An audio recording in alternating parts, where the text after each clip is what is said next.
Maximizing your employability while studying abroad.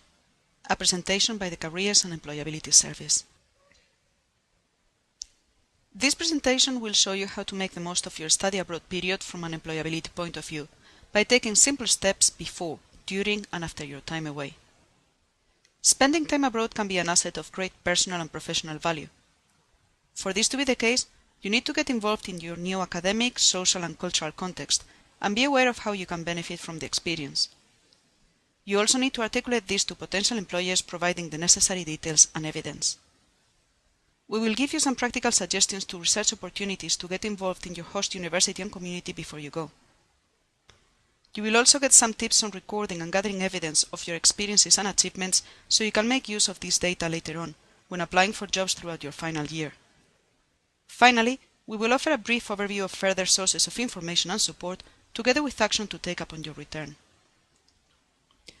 Once you are in your new institution, settling into the academic and social environment will take most of your time.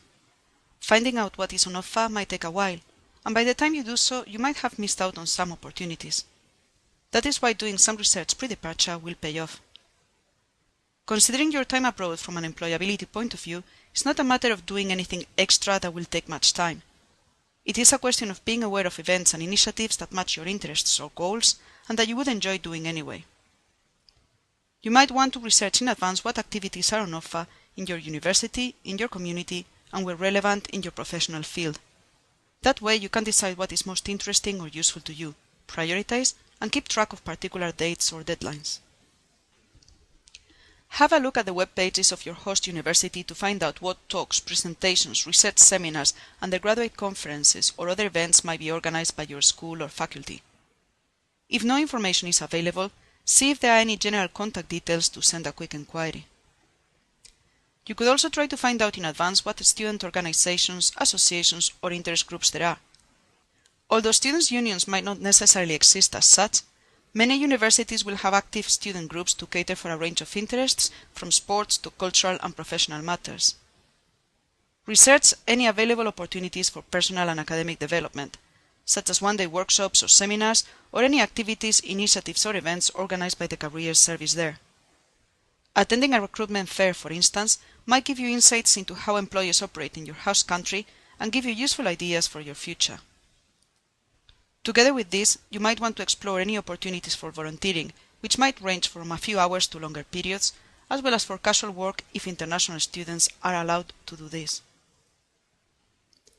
It might also be interesting to find out what associations, organizations, or interest groups operate in the community, whether for sports, hobbies, volunteering, cultural activities, or any other area that interests you. You can also find varied cultural and interest groups through online networks like Meetup or Internations. Also, local tourist offices, libraries, or cultural and community centers might be able to provide details of talks, fairs, evening classes, and workshops that might appeal to you. Finally, you might want to find out what professional associations or groups operate locally, what activities they organize, and whether there are any fairs or conferences taking place that relate to your subject or professional area. In order to find about the kinds of activities just mentioned, make sure you go through all the available information on the web pages of the university you will be attending, including the pages of individual schools, students' unions, and career services. If these seem to have a different remit or operate in a different manner to what you are familiar with here at Nottingham, be proactive and inquire who would deal with a particular area of activity and whether specific services or initiatives available at Nottingham are on offer there. If they are not, they might be able to point you towards potential alternatives. Also, use local telephone directories to locate social groups, associations, or volunteering organizations that might cater for your interests. Local tourist offices might also be able to provide this information.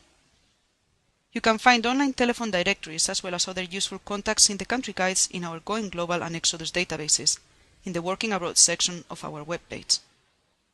Finally, if you are not sure how to find information of interest to you about the opportunities available in your host university, school, or community, talk to your study abroad contact here in Nottingham. They might have contacts there and be able to help with your inquiries. Whatever use you make of your time abroad, keep a record of any activities you undertake as well as of new experiences, achievements, and skills. Once you are back, it might be difficult to recall specific details or locate the people you have met and collaborated with. A simple way of keeping track of your personal and professional development is to keep a log listing briefly what activities you undertook or what events you attended, what skills or knowledge you gained as a result, and what obstacles you overcame. Keep evidence of any feedback you received. You should also keep the contact details of relevant people you meet and work with, such as lecturers who might be able to comment on your work, people you undertake a project or assignment for, and those responsible for any organizations or groups you have actively participated in. When asking someone for their contact details, just make sure you explain to them what you want them for. Academic or professional information further down the line, for instance, or to put them forward as potential referees in applications. Finally, should you need any advice or support during your time away, contact the Careers and Employability Service.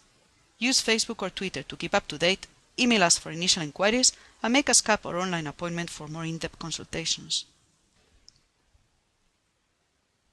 It is likely that your time studying abroad will have had an impact in your personal, academic, and professional plans, making you discover new strengths, interests, or skills, and giving you new ideas about what you would like to do in the future. Take the time to reflect on these new perspectives upon your return. Our Choosing Your Career webpage is a good starting point for this. It is also important that you learn to articulate the experiences and skills gained in a way that makes sense to potential employers and highlights what value you could add to the organization. Our Year Out section offers some initial guidelines to help you to do this. Visit our website to access this section and other related resources. You can then make an appointment with a member of our team to explore potential career paths and put any resulting job hunting plans into practice. Together with this, check our events program for employer fairs and presentations, as well as for events dealing with particular sectors. They might give you new ideas to utilize the skills and strengths you have developed. Also, research the deadlines for graduate schemes with national and multinational companies. Some of them can be as early as November of your final year. Clarifying your career goals and honing your application and interview skills before that point will give you extra confidence while making sure you don't miss out on any suitable vacancies.